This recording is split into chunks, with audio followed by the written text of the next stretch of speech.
Jenny, 35, said that a man approached her and said hi while she was walking on the beach with her 9-year-old daughter last September. He had a mask on, so I didn't really pay much attention, she told me. He walked away and then circled back and pulled down his mask. She recognized the actor immediately. David was down to earth, handsome, and charming. He started asking me more personal questions about myself and ended up giving me his phone number. I was kind of in disbelief, and I didn't really know what he wanted, she said. She said they began DMing after she tweeted at him later that day. He was really nice at first, and he did seem interested in me as a person, she said. She said she told him about her past experience with abuse and how she had experienced PTSD. I felt that by doing that, I was letting him know that I wasn't in a position to be objectified, she said. About 2 days later, she recalled, the messages changed in tone. It was abrupt. It from talking about normal life, and then started requesting very sexual, and, now that I look back at it, very embarrassing things, she said. She told me he asked for nude photos and explicit videos, which she sent and basked in his attention via Snapchat, phone calls, FaceTime, and texts. They discussed meeting again in real life, but he said he wasn't interested in a relationship. He said he just gotten out of one, that he couldn't be there emotionally, she told me. I was okay with that. But Jenny felt that he was sending mixed messages. He was insisting he didn't want a relationship while asking for things you would ask for in a relationship, like exclusivity, she said. She told him she wasn't dating anyone else, but he didn't offer the same on his end.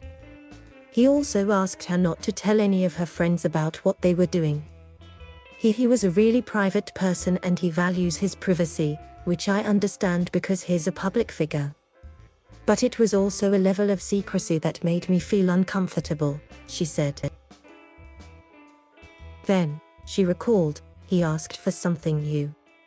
He wanted to do this hold on sub thing, which she said he had never stated outright but implied through his actions. He told her to refer to him as sir and to answer his questions with a yes, sir. When she had an orgasm over video chat, she had to say his name and then say thank you when she was done.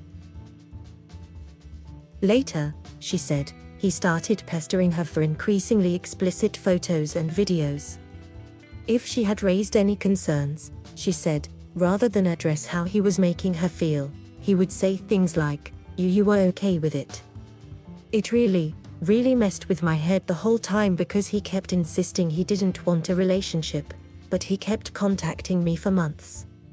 She said she stayed in touch with him for nearly a year, assuming that the actor was seeing other women. He was a movie star, after all, but also feeling pressured into doing things she didn't want to do.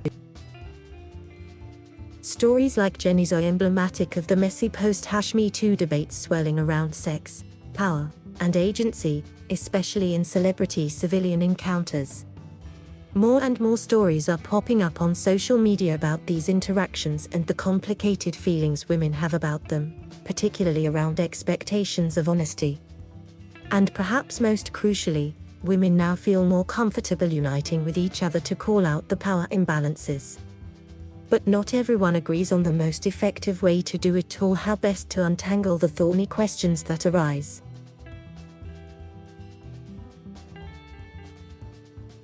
Thank you for watching. Please subscribe.